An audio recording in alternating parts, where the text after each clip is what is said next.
hey there guys, Erin here again. It is Saturday, January 6th, and I'm going to be doing a what I eat in a day video. I am feeling a little tired and worn out. I am on the cusp of hopefully preventing a very bad post-holiday cold. My children had it, and it was miserable to deal with kids having a cold, and now I am just hoarse in my voice. My vocal cords are just hoarse, so it sounds pretty yucky. Going to be drinking a lot of tea today, I guess, and drinking a lot of water to make sure that I don't get anything further. So I menu plan. I menu plan my weeks out. I go grocery shopping one day a week. I buy all my groceries, and then I know what it is I'm going to eat throughout the week until the next time that I go grocery shopping. And I plan those meals based on when they will expire, and then also based on what my schedule is going to be like that day. So that way I don't kind of get overwhelmed. I don't feel like I have to cook a whole chicken on a night when I'm getting home at 6:30 and my kids are, hungry and everybody just wants to eat something quick. I plan out quicker meals on nights that are stressful, and I plan out meals that take more time to cook when I know that I will have more time. This just removes a lot of the potential to run out and get convenience foods. It also makes it so it's less stressful to make sure that I'm eating a variety of foods, that I'm cooking for myself, and that I am, staying keto. Tonight's dinner is jicama fries, which are a great low carb option, but they are a high low carb option.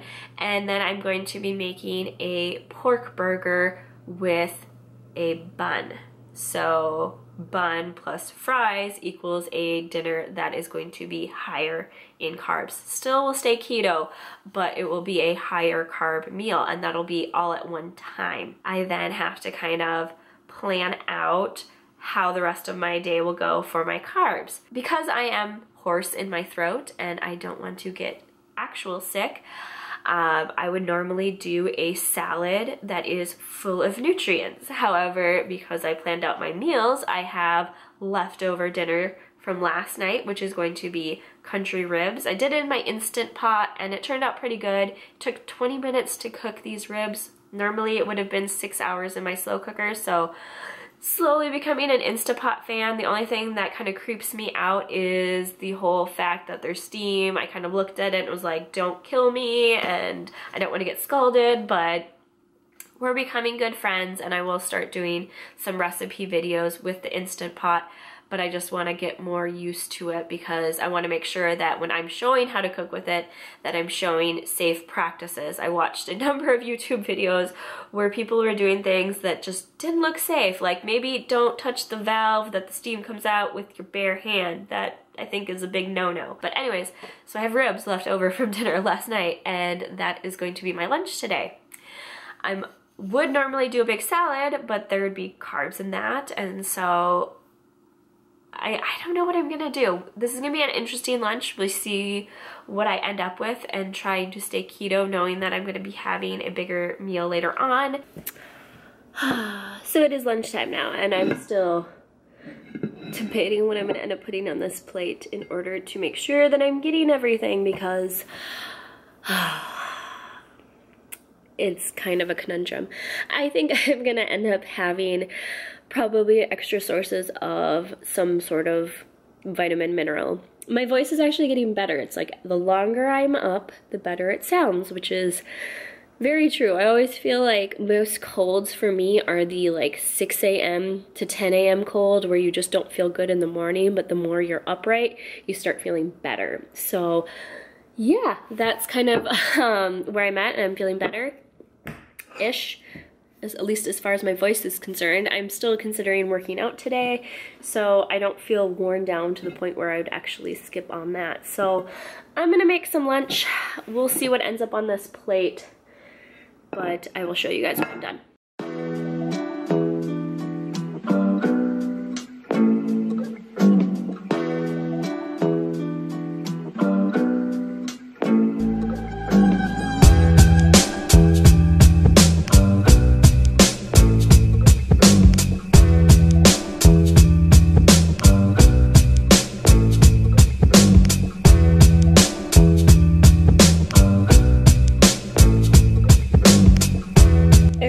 So what I've ended up with is this salad of broccoli slaw. So there's about 2 net carbs in this. I have put a avocado ranch dressing on it, as well as some bacon, some little salad bacons. To add more fat to it, I also put a drizzle of avocado oil just on its own on here. I've also got some pumpkin seeds, which are great for magnesium as well as phosphate. And then they are, 5 total carbs. 5 of that is all fiber, so 0 net carbs. And then I did some fermented ginger because I'm always trying to get some sort of fermented food within my plate. So then, in order to make sure I'm getting my omegas in, I put a few of these flaxseed crackers down. They are Flackers brand crackers. And then this is the leftover country ribs that I made in my Instapot. They do not look very appetizing because I just cooked them in my oven again, but they are going to be my source of protein. And I have a homemade barbecue sauce on this, which is going to give me an additional like half a carb, if even that. So 1 carb here, half a carb here. In total, with everything that's on there, this is going to be about less than 3 carbs. So looking at a less than 4 carb meal, even though it has all this going on here. So hopefully this is enough to help me get through until dinner time. And again, this is broccoli, and there's carrots in there, but with the broccoli and the carrots, this is 120% of your daily recommended vitamin C, as well as about 50% of your vitamin A. So I am still getting my nutrients in there, even though I am trying to be lower in carbs than I normally would. Normally this would be like twice the size as far as a salad for me goes.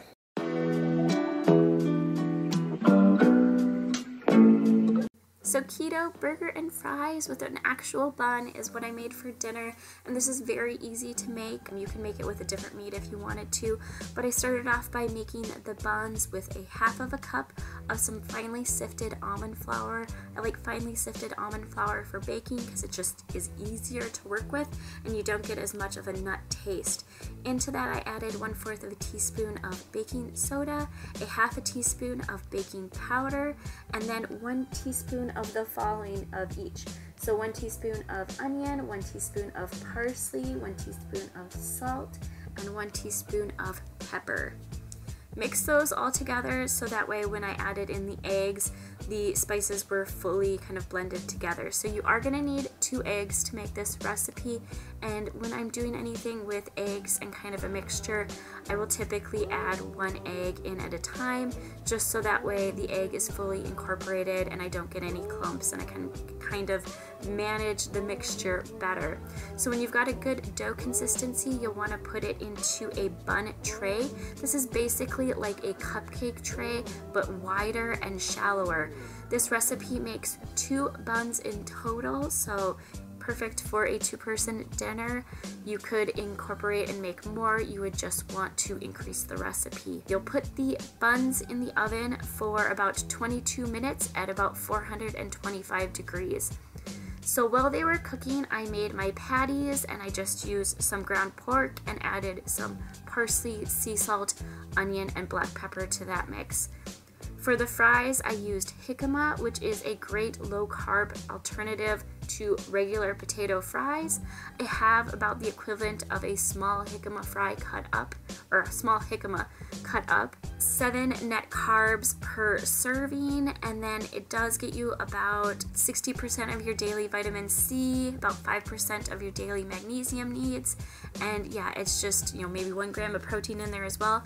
Very easy, low-carb alternative to fries. I just added some sea salt, black pepper, and parsley to the fries, as well as some onion. You're kind of probably noticing a theme here. I cooked them in some tallow, which is just some beef fat. I like to use grass-fed tallow because it's better, and then just allowed those to cook. I put the burgers on a grill pan in my house because it's freezing out right now, and there's no way I'm grilling outside.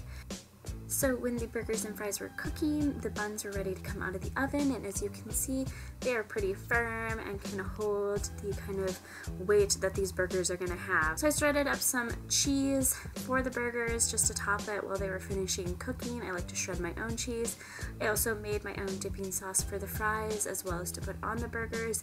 This is just a buffalo sauce mayonnaise, so it's really just hot sauce plus mayonnaise equals something good to top your food off with. So I cut up the buns, and as you can see, they are like a legit bun. Very easy to make, you know, you only need a few ingredients and you've got a very legit, quick and easy keto bun that's got about 4 net carbs in it total.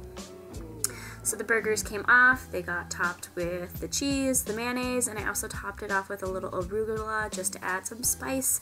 The fries crisped on most of their sides. I like my fries a little burnt and crispy, but if you don't like that, you could always cook them less than I did.